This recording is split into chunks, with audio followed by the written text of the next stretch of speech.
What does the body need to support the liver to cope with this toxic metabolite? It needs antioxidants. And antioxidants,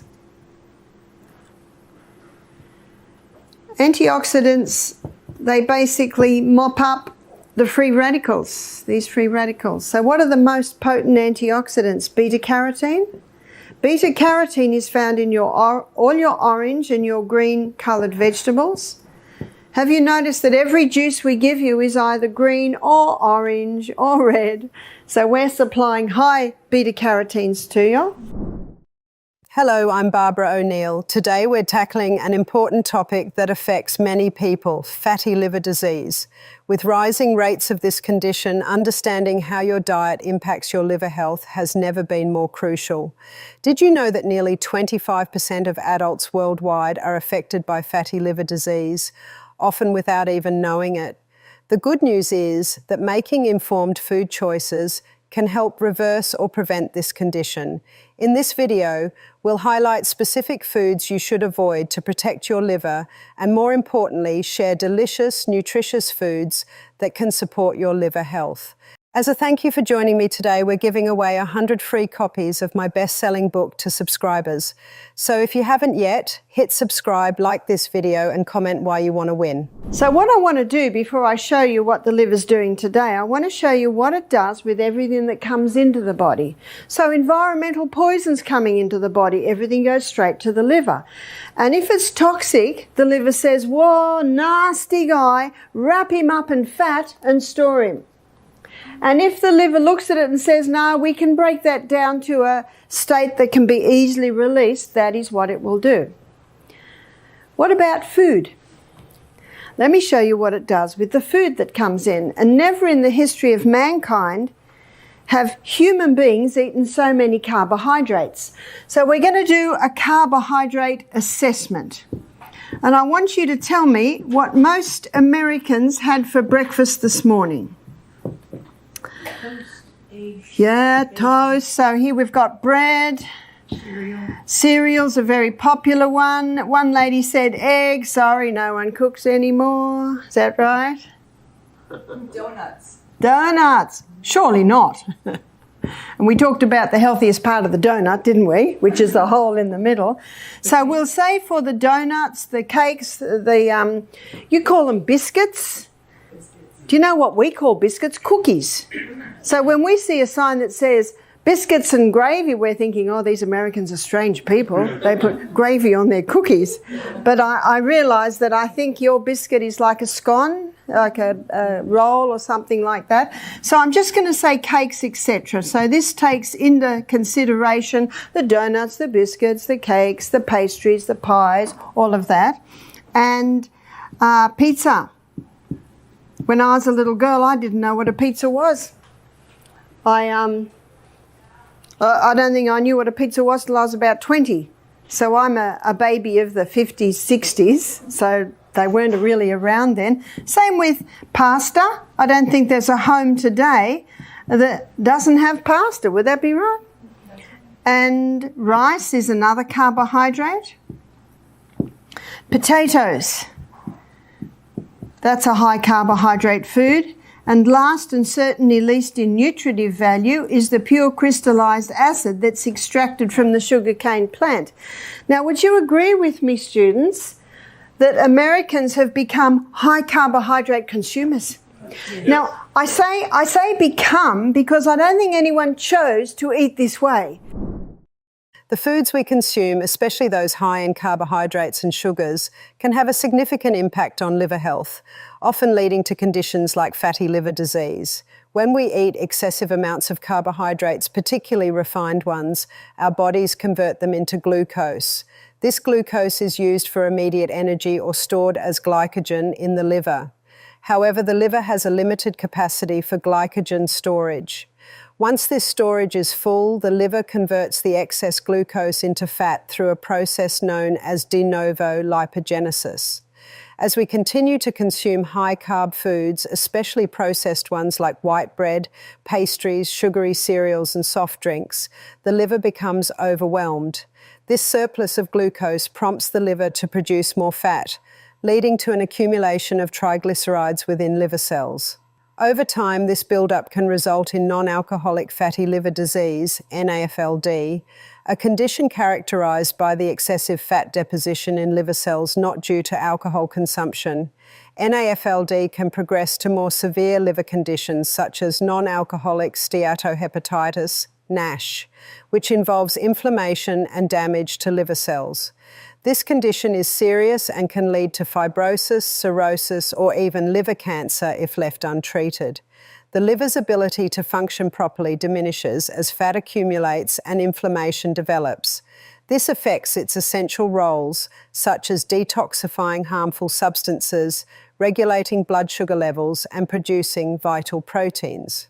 Furthermore, high carbohydrate diets can lead to insulin resistance, a state where the body's cells become less responsive to insulin. Insulin is a hormone produced by the pancreas that helps cells take in glucose from the bloodstream. When insulin resistance occurs, glucose levels remain elevated in the blood, prompting the pancreas to produce more insulin. This cycle can lead to type 2 diabetes, and the combination of insulin resistance and fatty liver exacerbates the risk of developing cardiovascular disease. Additionally, foods high in refined sugars, such as sugary beverages and snacks, can cause spikes in blood sugar levels, further stressing the liver. The rapid increase in glucose levels forces the liver to work overtime, leading to more fat production. Chronic consumption of these foods can create a vicious cycle where the liver struggles to maintain its health and function. Let's go back to glucose. So on a high carbohydrate diet, we've still got glucose left over because the cell can only store so much. By the way, the liver stores a little bit, and this glycogen can be sent all over the body, whereas the glycogen that's in the muscle cell, it's like in a prison, it can only be used by the muscle cell. And when you think about it, that's the cell that has probably the most demand on it. So what's the body going to do with the rest? What's the liver going to do with the rest of the glucose? Well, we've got an amazing fuel depot, fuel supply. I call it the basement stores. You know what the basement stores are? They're the fat cells. And what's happening to Americans today? Whew. They're getting bigger and bigger and bigger. When I used to visit my daughter 25 years ago, I could go to a store and buy a small size. Today I have to go to a special section called the petite section. Because 40 years ago, 50 years ago, my size was actually a normal size. It's actually not a normal size today, which is crazy, isn't it? But Australia's up equal with America here. 63% of Australians are obese or overweight. Whew. What's caused that? Here it is. It's the high carbohydrate diet. So the third place that the liver will send that excess glucose is as fat. Now what I've given you here is basic science. I might have mentioned earlier that I like to use the BHSC method, Bible, history, science, and common sense. So with history, we've got the history of people who never used to eat a high carbohydrate diet because people used to make what they eat. And that all takes a long time. Mm-hmm. So what did people eat a lot of? Well, Dr. Natasha Campbell McBride, in her book Gut and Psychology, she actually looks at the histories, and she said thick vegetable soups was probably one of the most common foods that people ate. You see, the mother would, on her fuel stove, would put it in the corner, and maybe she'd throw a bone or two in there as well, especially if they didn't have a lot of money, but the vegetables are cheap. So historically, people ate, on the whole, a lot of vegetables. And let's go back to even more primitive times when there wasn't refrigeration. If an animal was killed, they would dry a lot of it. They'd have a big feast for a couple of days, but they may not eat meat again for another month. So when people are on this high carbohydrate diet, too much glucose is released. The body can only deal with so much, so it has to be stored in the fat cells. Now, Dr. Robert Atkins knew that science. So he looked at himself getting this, what we call spare tire. So he decided to do an experiment on himself. He decided to stop all carbohydrates. What did he eat?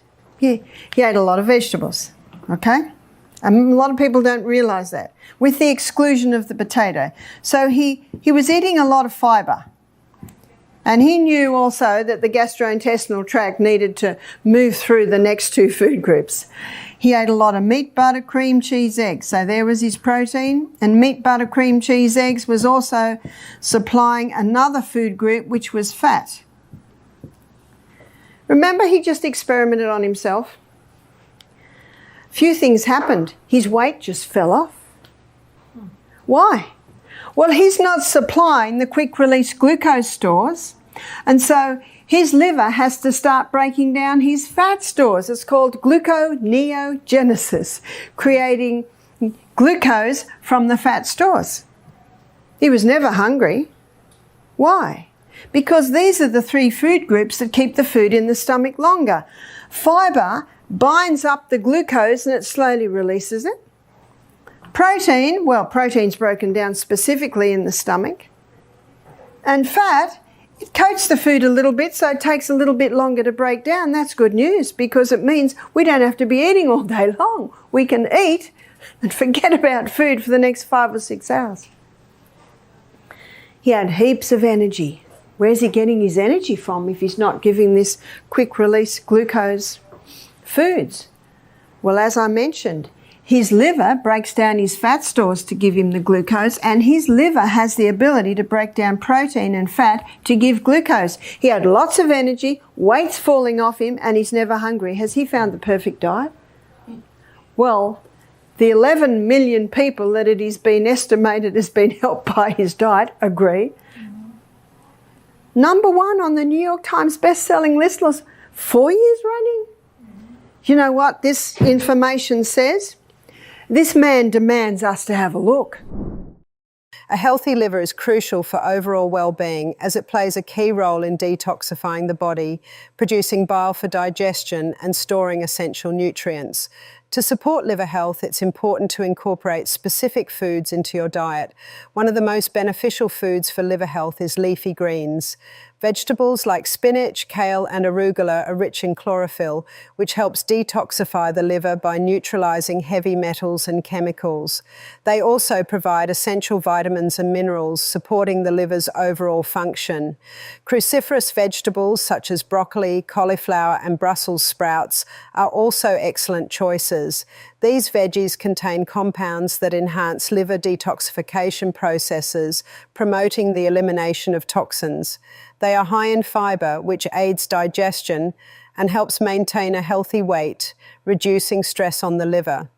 Incorporating these vegetables into your meals, whether steamed, roasted or in salads, can have a positive impact on liver health. Berries, particularly blueberries and cranberries, are packed with antioxidants that protect the liver from oxidative stress. These antioxidants help combat inflammation and may even support liver repair. Adding berries to smoothies, oatmeal or yogurt can provide a delicious and nutritious boost to your diet. Additionally, citrus fruits like lemons, limes and grapefruits are rich in vitamin C, which plays a vital role in liver detoxification. The acidity in citrus fruits helps break down toxins and promotes the production of enzymes necessary for detoxification. Another important food group for liver health is nuts, particularly walnuts and almonds. Nuts are a great source of healthy fats, vitamins and minerals that contribute to liver function. Walnuts are rich in omega-3 fatty acids, which have anti-inflammatory properties and can help reduce liver fat. They also contain antioxidants that support overall liver health. A handful of nuts as a snack or added to salads can be a simple way to incorporate these beneficial nutrients into your diet. Fatty fish, such as salmon, sardines and mackerel, are rich in omega-3 fatty acids and can help lower liver fat levels. These healthy fats are essential for reducing inflammation and promoting healthy liver function. Including fatty fish in your diet a few times a week can provide significant benefits for liver health. Whole grains like oats, brown rice, and quinoa are excellent sources of fibre and nutrients that support liver health. They help regulate blood sugar levels and promote healthy digestion, which reduces the liver's workload. Choosing whole grains over refined grains ensures you receive more vitamins, minerals, and antioxidants that are essential for overall health. Olive oil is another excellent choice for liver health. This healthy fat is rich in monounsaturated fats and antioxidants, which can help reduce liver fat and improve liver function. Using olive oil for cooking or as a dressing can be a delicious way to reap its benefits. Additionally, coffee has been shown to have protective effects on the liver. Studies suggest that moderate coffee consumption may lower the risk of liver diseases, including fatty liver disease and liver fibrosis. What are people told if they want to get their cholesterol levels down? What have they got to stop? Meat, butter, cream, cheese, eggs. Is that right? He's scratching his head. He only did it for weight loss. And that's why he wrote his book. But before he wrote his book, he went into the medical journals. And he opened once again his anatomy and physiology book that he hadn't looked in for probably about 20 years. And this is what he found, that these 3 food groups are the essential food groups. Why? Remember, we've got to ask why at every step. Well, fibre sweeps the gastrointestinal tract. And if it doesn't get swept every day, it starts to slow down and not work properly. And if the colon doesn't work, the whole body doesn't work. Plus, it is in the fibre part of food, there's often a concentration of the nutrients. Protein's essential. 50% of the membrane around every cell in the body is protein. Remember yesterday we looked at how the new cell is built up with amino acids? My son, James, he inherited my body type. It's hard to put on weight, and that's bad news for a boy because they want to be big. Well, he's big. I can show you a photo of him. He's got muscles now. How did he do that? He worked very hard. He's got his mother's diligence. He just worked at it and worked at it. But he did something else. I was in his room one day and my foot kicked this big bucket. I said, "What's that?" "Oh, that's my protein powder, Mum." Every bodybuilder, if they want to build up muscle, what do they got to add to their diet? Protein, because it's protein that builds muscle. 50% of the membrane around every cell in the body is fat. Whether you're 100 kilos or 300 kilos, I'm talking about the membrane around your cell. Except for the brain cell, it's 70% fat. And that's little fatty sheath around the tail of the cell, that gets your brain cells up to 70%. In fact, the brain's the fattiest organ in the body, and you know what it loves to eat? Fat. We'll have a look at that.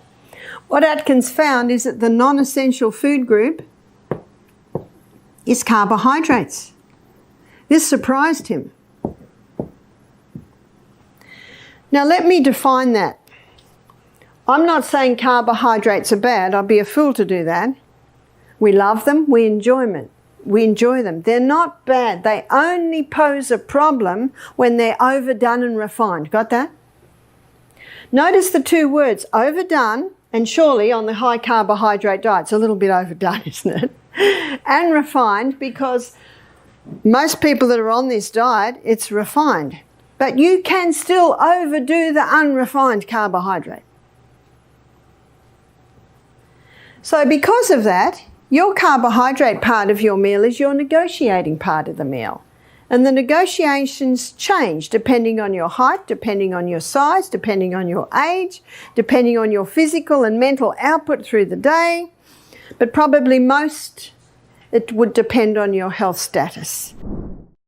The balance of carbohydrates in a diet becomes a game of negotiation, especially in light of our personal needs and lifestyles.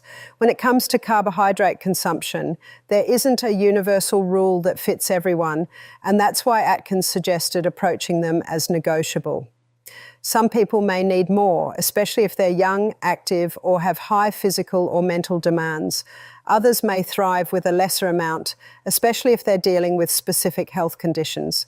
It's not just about quantity, but also quality. Refined carbohydrates found in foods like white bread, pasta, sweets and sugary beverages often lack fibre and essential nutrients. These foods can lead to rapid spikes and falls in blood sugar, which over time may contribute to issues like insulin resistance, weight gain, and even heart disease. Unrefined carbs, like those found in fruits, vegetables, whole grains, and legumes, are nutrient-dense, providing fibre, vitamins, and minerals that help the body stay balanced and satisfied. The goal is not to demonise any food group, but rather to consider how each contributes to your overall health.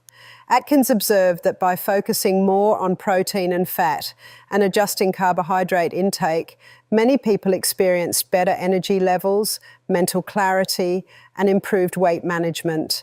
That doesn't mean carbohydrates are eliminated, rather they're personalised and moderated. And while dietary choices matter, they're just one part of the equation. The importance of movement and exercise cannot be overlooked. Physical activity complements dietary adjustments, helping maintain healthy cholesterol levels, supporting cardiovascular health, and boosting overall well-being. Even light activity can make a significant difference. A study was developed started, I should say. A study was started in the little town of Framingham. In the little town of Framingham, 30,000 people were assessed. This has been going for 30 years. They started it to prove that cholesterol causes heart disease, but it hasn't. It hasn't at all. Some people with low cholesterol levels are having heart attacks. We had a lady from England do our program. She said, I had a heart attack recently and I had a cholesterol level of 150. She said they did an angiogram, my arteries were clear. What happened there? She was under great stress. You know, great stress can constrict the arteries. There are many factors that come into play, as you probably can see. But what this study showed, the Framingham Heart Study, that's what it's called, it showed that people with high cholesterol levels don't get Alzheimer's. Why don't they get Alzheimer's? Because what does the brain love? Fat. So what's a good cholesterol level? Oh, probably 200, 250. So see what's happened? They've got many people on cholesterol-lowering medication. They've got everyone on the fat-free diet. And because you're not getting the feeling of satiation when you eat, the person eats huge amounts of carbs. They've lowered the cholesterol level so they can get more people on cholesterol-lowering medication, and people are eating margarine. Oh, surely all of that has reduced heart disease. No, it's still the #1 killer in the industrialised nations today, neck to neck, as I said, with cancer. So what's your liver doing today? We're not giving you enough food to run on. And so some of your fat cells are getting broken down to give the glucose that you need, but something else a little bit more sinister is being released. And that is the fat-soluble toxins that have been coming into our bodies over many years. Now this explains why your body odour might be a little worse than usual, why your breath might be a little worse than usual, why your what you're leaving in the toilet might have a worse odour than usual, because your fat cells, as they're getting broken down to give you that excess glucose or extra glucose that you need, the fat-soluble toxins are being released. They're back into the blood. The liver says, oh, not this guy again. The liver's about to wrap it up in fat and store it, and the liver says, oh, hang on. We're at Living Springs Retreat. We're receiving the nutrients necessary to break that down to a water-soluble state, because it can't be released in a fat-soluble state. So what your liver is doing is taking it through 3 phases. Phase 1 of the liver detox began yesterday on your first day of juicing. And in phase 1, your liver took this fat-soluble toxin and it broke it down to a metabolite. So what's a metabolite? Metabolite just really means the first stage of metabolism or breakdown. The first stage of breakdown, the metabolite is released. But this metabolite is highly volatile. This metabolite creates a lot of free radicals. This metabolite is highly toxic. In fact, in some instances, it creates a substance 100 times more toxic than it originally was, especially in the case of alcohol. And you might say, well, what's the liver doing? It's just created something far worse than it originally was. It's a process. The liver knows what it's doing, even though it's created something more toxic in the short term. This is where phase 2 of the detoxification process comes into play. During phase 2, the liver takes this highly reactive metabolite and attaches various molecules to it, making it less harmful and converting it into a water-soluble form. This phase is crucial because only water-soluble compounds can be safely eliminated from the body through urine or bile. Phase 3 then involves transporting these water-soluble toxins out of the liver cells and into the bloodstream, where they're finally excreted through the kidneys or intestines. This process is meticulous and requires a steady supply of specific nutrients like amino acids, vitamins, and antioxidants. Without these essential nutrients, the liver cannot complete the detoxification cycle effectively, leaving harmful metabolites in the body. What's fascinating is that as your liver continues this complex detox cycle, you might experience certain side effects. It's normal to feel a bit fatigued or have minor headaches, as your body is working hard to eliminate toxins that have been stored for years. You might notice improvements in your energy levels, mental clarity, and even skin health as your liver cleanses itself and supports other vital systems in your body. This is why it's so important to support your liver with a balanced diet, rich in fruits, vegetables, and healthy fats, which provide the antioxidants and nutrients needed to fuel this detoxification process. Regular exercise, adequate hydration, and stress management are equally important as they further support your liver in handling the toxins that come from both our environment and daily bodily functions. With ongoing support, your liver can continue to protect your body and keep your internal systems balanced and healthy. Thank you for joining me today to learn about fatty liver disease and how your food choices can make a significant difference. Remember, avoiding certain foods and incorporating liver-friendly options can have a powerful impact on your health. If you found this information helpful, please give this video a thumbs up, subscribe for more health tips, and share it with anyone who might benefit. Take care of your liver, and I'll see you in the next video.